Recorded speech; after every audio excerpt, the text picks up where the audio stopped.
झारखंड विधानसभा में सीएम हेमंत सोरेन बोल रहे हैं, क्या कुछ कह रहे हैं वो सुनिए। और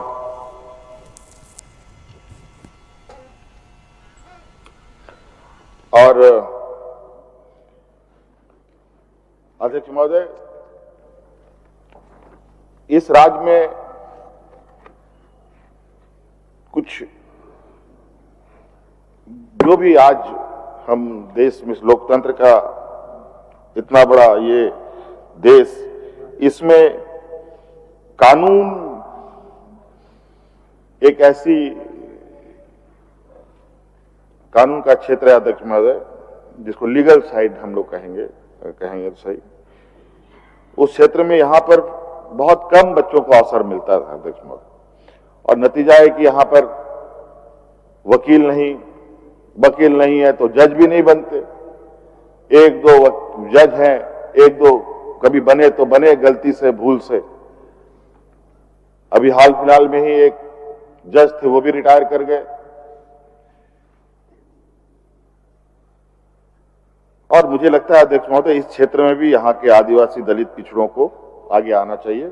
इसलिए लीगल स्टडी को आगे बढ़ावा देने के लिए गिरिडीह, चाईबासा, दुमका, मेदिनीनगर एवं देवघर में विधि विश्वविद्यालय खोलने का हम लोगों का निर्णय लिया अध्यक्ष महोदय। स्वास्थ्य को लेकर के अध्यक्ष महोदय, आपको पता ही है अध्यक्ष महोदय, हमारे विपक्ष के लोग कितने आग बबूले होते रहते हैं। इनके साथ देने वाले कुछ लोग और बौद्धिक लोग इधर उधर पर्दे के पीछे भी बैठे रहते हैं, जो इनको बड़े तरीके से साथ भी देते हैं अध्यक्ष महोदय। हमें पता है अध्यक्ष महोदय, हमारे सरकारी व्यवस्था में इस राज्य की जनता को भरोसा है। आज यही वजह है अध्यक्ष महोदय कि बेड नहीं है तो हम जमीन पे ही अपना इलाज कराएंगे, लेकिन रांची के रिम्स में ही हम इलाज कराएंगे। और रांची के रिम्स के अंदर की जो लोगों का लोड इतना अधिक हुआ पड़ा है अध्यक्ष महोदय, और वो इतनी पुरानी बिल्डिंग रही है अध्यक्ष महोदय, जहां आज वो समय अवधि में कमजोर सा हुआ पड़ा है। आज उस रिम्स को आने वाले 5 साल के अंदर आप नया रिम्स के रूप में देखेंगे। इसके लिए लगभग 7,000 करोड़ रुपया का हम लोगों ने एक बजट उपबंध किया है अध्यक्ष महोदय। और इसके साथ साथ अपने सरकारी झारखंड सरकार अपने दम पर रिम्स के ही तर्ज पर एक नया मेडिकल कॉलेज भी रांची में स्थापित करेगी अध्यक्ष महोदय। और तो और अध्यक्ष महोदय, इस क्षेत्र में आपको बताते हुए खुशी हो रही है कि हम लोगों ने इस देश में पहला ये राज्य है अध्यक्ष महोदय, जहां आम जनों के लिए हम लोगों ने एयर एम्बुलेंस की व्यवस्था की। हजारों लोगों ने इसका लाभ भी लिया है अध्यक्ष महोदय। अध्यक्ष महोदय, इसमें एक कदम और आगे बढ़ते हुए अभी इस विषय पर हम लोग कार्य योजना लगभग आखिरी चरण पर है। आपको आए दिन खबर होता होगा, चाहे वो सही हो गलत हो। और हमारा राज्य के जो भौगोलिक स्थिति भी ऐसा है अध्यक्ष महोदय, पहाड़, पठार, नदी, नाला और गांव भी इसी तरीके से, 2 घर वहां है, 4 घर वहां है, 50 घर वहां है, अलग अलग जगहों पर। लोग कहां बीमार होगा नहीं होगा इसका कोई बता पाना संभव नहीं है अध्यक्ष महोदय। हो सकता है रोड तक निकलने के लिए लोग अपने परिजन को खाट में या किसी और चीज में ढो करके पार कर रहे हो। पूरे राज्य की नदियों में तो पुल बनाया नहीं जा सकता अध्यक्ष महोदय। तो इसलिए अध्यक्ष महोदय, हम लोग इस समस्या का समाधान करने के लिए इस राज्य की जनता के लिए हेलीकॉप्टर एम्बुलेंस की भी व्यवस्था करने की तैयारी पर सोच रहे हैं। इसकी मैपिंग हो रही है, चाहे वो कितना भी गरीब क्यों ना हो, सरकार अपने खर्च से उनको हॉस्पिटल तक पहुंचाएगी। और अब ये राज्य के हर हॉस्पिटल में हेलीपैड बनाने का भी हम लोगों ने संकल्प लिया अध्यक्ष महोदय, ताकि हम किसी भी हॉस्पिटल में अपने मरीजों को पहुंचा सकें। आप देखे होंगे अध्यक्ष महोदय, बड़े बड़े बिजनेसमैन अपने घर के ऊपर एम्बुलेंस हेलीपैड बनाते हैं। इस देश में हमको नहीं लगता अध्यक्ष महोदय किसी भी हॉस्पिटल में हेलीपैड होगा। अगर ये होगा भी तो ये देश का पहला राज्य होगा जो अपने राज्य के लोगों के लिए हेलीकॉप्टर की व्यवस्था करेगी और हॉस्पिटल में हेलीपैड की व्यवस्था करेगी। अध्यक्ष महोदय, कई योजनाएं हैं, अगर गिनाना शुरू करूं तो अध्यक्ष महोदय बहुत सारी चीजें आएंगी। हम लोगों ने अपने जो आर्थिक और फाइनेंशियल व्यवस्था को भी बहुत अच्छे तरीके से मैनेज किया है अध्यक्ष महोदय। हम लोगों ने लोन लेने का भी जो राज्य का कर्ज सरकार के ऊपर होता है वो भी एक सीमित दायरे पर हम लोगों ने रखा है अध्यक्ष महोदय। उसी प्रकार अध्यक्ष महोदय ये देश अध्यक्ष महोदय एक संघीय ढांचा के रूप में जाना, संघीय व्यवस्था के रूप में भी इसकी एक पहचान है अध्यक्ष महोदय। जितनी ताकत हम लगाएं उतना ताकत केंद्र सरकार को भी सहयोग के रूप में देना पड़ता है अध्यक्ष महोदय। लेकिन हमें यह बार बार ये एहसास कराया जाता है कि आप डबल इंजन की आप सरकार नहीं है तो आपके साथ सौतेला व्यवहार किया जाएगा, और ये बिल्कुल स्पष्ट रूप से दिख रहा है अध्यक्ष महोदय। आप देख रहे हैं अध्यक्ष महोदय इस राज्य में सब, मुझे लगता है अगर खनन गतिविधियां यहाँ होती है अलग अलग खनिज संपदाओं का, तो मुझे लगता है इस देश में सबसे अधिक खनन कार्य अगर हो रहा होगा तो झारखंड प्रदेश में ही हो रहा होगा अध्यक्ष महोदय। चाहे कोयला हो, लोहा हो, तांबा हो, जो भी हो, आज उसको लेकर अध्यक्ष महोदय लगातार हम अपनी मांग रख रहे हैं, और विशेषकर कोयला कंपनियों से। अभी तो एक ही क्षेत्र में अभी घुस पाए हैं, कोयले के क्षेत्र में 1,36,000 करोड़ रुपया का बकाया। केंद्र सरकार कभी बोलता है हाँ, कभी बोलता है ना अखबारों में, लेकिन आज 1,36,000 करोड़ रुपया में हमें पैसे आए हैं अध्यक्ष महोदय, ऐसे नहीं है कि नहीं आए हैं। इसके एवज में हमें पैसे आए हैं बहुत कम, मुझे लगता है कि 2,500-3,000 करोड़ रुपए से अधिक नहीं आया होगा, लेकिन 1,36,000 करोड़ रुपया अध्यक्ष महोदय, ये इतना बड़ा बजट है। अगर ये पैसा एक मुश्त हमें दे दिया जाए अध्यक्ष महोदय, तो मैं आपको वादा करता हूं अध्यक्ष महोदय, हमारे जैसे राज्यों को ये राज्य कर्ज देने की स्थिति में आ जाएगा अध्यक्ष महोदय। हम लोग कर्ज देंगे अध्यक्ष महोदय, ये स्थिति पर इस राज्य को खड़ा किया जा सकता है, लेकिन ये लोग देंगे नहीं। ये चाहते नहीं है कि ये राज्य आगे बढ़े, ये चाहते नहीं है कि आदिवासी, दलित, पिछड़ा मजबूत हो। इनको तकलीफ होती है अध्यक्ष महोदय, हम जैसे लोग, आदिवासी समाज से आने वाले, दलित समाज से आने वाले लोग मंत्री बने, मुख्यमंत्री बने, इनको तकलीफ होती है, आंखों में चुभता है। इनको अच्छा नहीं लगता है कि हम लोग हवाई जहाजों में घूमें। ये सब इनके लिए पैटेंट हुआ पड़ा है, इसमें यही लोग चढ़ेंगे, यही इनका संकल्प है, और दूसरा कोई हाथ भी लगाया तो उसका हाथ काट दो। ऐसी कई घटनाएं हुई है, आदिवासी दलित के ऊपर पेशाब कर देना। अभी तो कल परसों ही कोई एक कहीं किसी जगह का मैं खबर देख रहा था, एक नौजवान, दलित नौजवान मोटरसाइकिल बुलेट पे सवार होकर जा रहा था, कहीं उसको संभ्रांत नौजवान लोग मिला, पहलवान लोग, उसको उतारा, उसका हाथ काट दिया। बताइए क्या तमाशा है अध्यक्ष महोदय।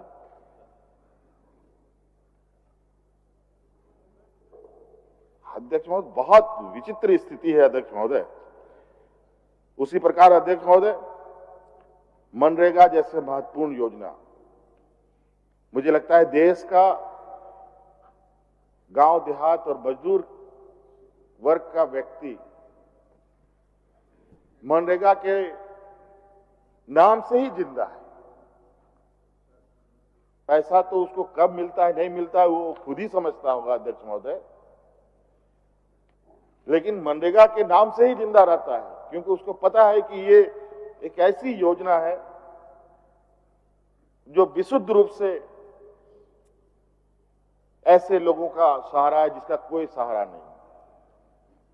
आज इसके लिए भी अध्यक्ष महोदय 1200 करोड़ रुपए केंद्र सरकार का बकाया। अध्यक्ष महोदय, हम लोगों ने अपने रिवॉल्विंग फंड भी रखे, वो भी खत्म हो गया। पता चला अध्यक्ष महोदय सारा फंड मनरेगा ये में ही चला जाए। तो अध्यक्ष महोदय ऐसे कई चीजें हैं। अध्यक्ष महोदय, उसी प्रकार लोगों को स्वच्छ पानी उपलब्ध कराने को लेकर अध्यक्ष महोदय बड़े पैमाने पर कभी कहीं चापाकल गड़ रहा है, कहीं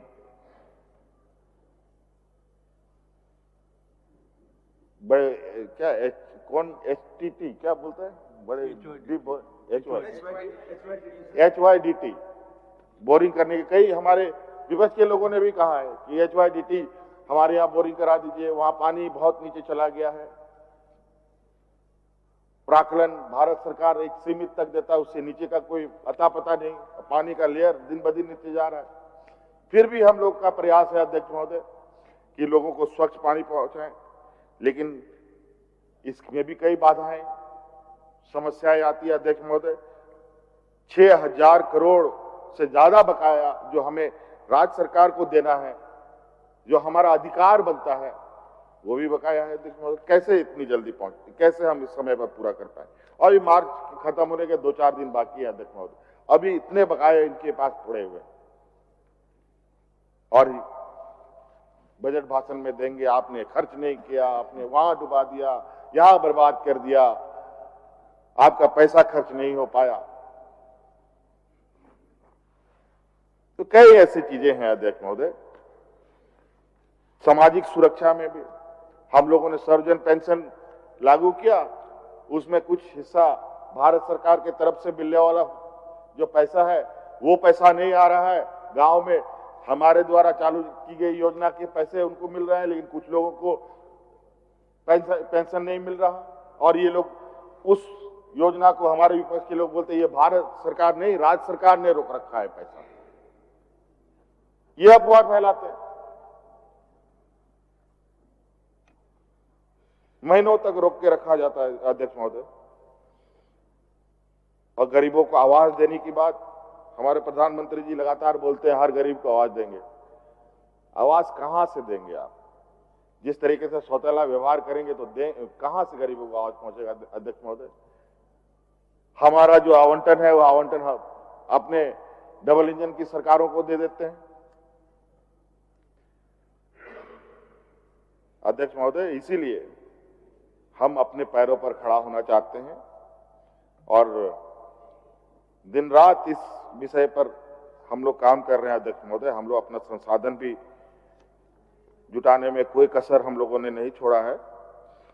और अभी संसाधन जुटाने की बात आई है तो अध्यक्ष महोदय आपको बताना चाहूंगा, परिसीमन के पीछे भी एक हिडन एजेंडा है। कैसे आदिवासी दलितों का सीट को घटाया जाए। पिछला बार यही प्रयास हुआ था। माननीय हमारे वरिष्ठ यहां सदस्य हैं, इन सभी को मालूम है और आप भी हैं सर, कि आदरणीय दिसंबर शिबू सोरेन जी के नेतृत्व में उस समय यह परिसीमन को तो रोका गया, लेकिन इस बार बड़ी चतुराई से और बड़े सोच समझ के साथ पूरे देश में परिसीमन का एक षड्यंत्र बिछाया गया है अध्यक्ष महोदय। लेकिन हम लोगों की भी नजर है और निश्चित रूप से अगर ऐसा स्थिति उत्पन्न हुआ तो आर पार की लड़ाई, चाहे सरकार में रहें या ना रहें, इसकी लड़ाई हम पूरी ताकत के साथ लड़ेंगे। आदिवासी, दलित, पिछड़ों के हितकर बोलने वाले लोग, क्या हालत है अध्यक्ष महोदय असम के आदिवासियों का? क्या हालत है अंडमान निकोबार में रहने वाले आदिवासियों का? क्या हालत है अध्यक्ष महोदय इस राज्य से गए हुए या ले जाए गए मजदूरों के रूप में अलग अलग राज्यों में, चाहे बेंगलोर हो और भी राज्य के अलग अलग कोने में, वहां पर आदिवासियों का आज तक उन आदिवासियों को आदिवासी का दर्जा नहीं मिला। असम के मुख्यमंत्री जी तो झारखंड में सुपरस्टार बनकर के घूम रहे थे हमारे विपक्ष के। हमने तो उनको पूछा, पत्र भी लिखा कि वहां के आदिवासियों को आदिवासी का दर्जा क्यों नहीं दे रहे हो हमारे आदिवासियों को, तो वो भी गोलमोल जवाब दे रहे हैं। जो भारत सरकार आदिवासियों के लिए विशेष योजना बनाती है और उसके लिए जो विशेष राशि भी आवंटन करती है, जो विशेष समुदाय को ही जाना है और उनको पता है कि ये विशुद्ध रूप से ये आदिवासी हैं, लेकिन उनको आदिवासियों का हक नहीं मिलता। हमने तो कहा अध्यक्ष महोदय, आप हमें सहयोग करें, चाहे वो आसाम में रहने वाले हमारे झारखंडी आदिवासी हों या अंडमान निकोबार में रहने वाले झारखंडी आदिवासी हों। झारखंड के आदिवासियों को जो हम सहायता देते हैं, जो सहयोग देते हैं, वहां के अभी आदिवासियों को जो हमारे गए हुए हैं उनको हम लोग सहयोग करने के लिए तैयार हैं। अध्यक्ष महोदय, इनके नेता बड़े चालाक, इनकी जो टीम है अध्यक्ष महोदय बड़ा ही विचित्र है।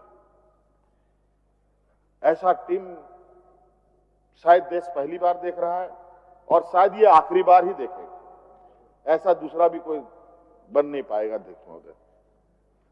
अलग अलग माध्यमों से, अलग अलग चैनलों से ऐसे ऐसे बातों को, ऐसे ऐसे जहर बोने का काम करते हैं जहां लोगों में तनाव पैदा हो, लोगों में एक अहोपहो की स्थिति उत्पन्न हो। आपने सुना ही होगा, एक नेता कहता है कि संथाल परगना को इस राज्य से अलग कर दो, सुना ही होगा। तो दूसरे नेता बोलते हैं सरायकेला खारसवा को अलग कर दो। क्या मजाक है देखो, ये इनके नेता हैं। तो इनके साथ क्या व्यवहार हो सकता है देखो महोदय? राज को अलग करा दो, राज को आपस में लड़वा दो। दो राज तो आपस में लड़ ही चुके हैं अध्यक्ष महोदय, असम और कौन कौन। दो राज्य की पुलिस तो पूरा गोलीबार, मानो कि इंडिया पाकिस्तान की बॉर्डर में लड़ाई हो रहा हो, वैसे लड़ाई लड़ रहे थे। जातियों में लोगों को लड़वा दो, घर घर में लोगों को लड़वा दो। पता नहीं कौन सा यूनिवर्सिटी से ये लोग डिग्री लेके आए हैं अध्यक्ष महोदय, ये समझ से परे।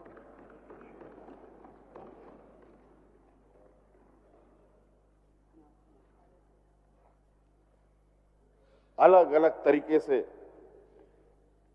कल देखिए, कल एक घटना घटी अध्यक्ष महोदय।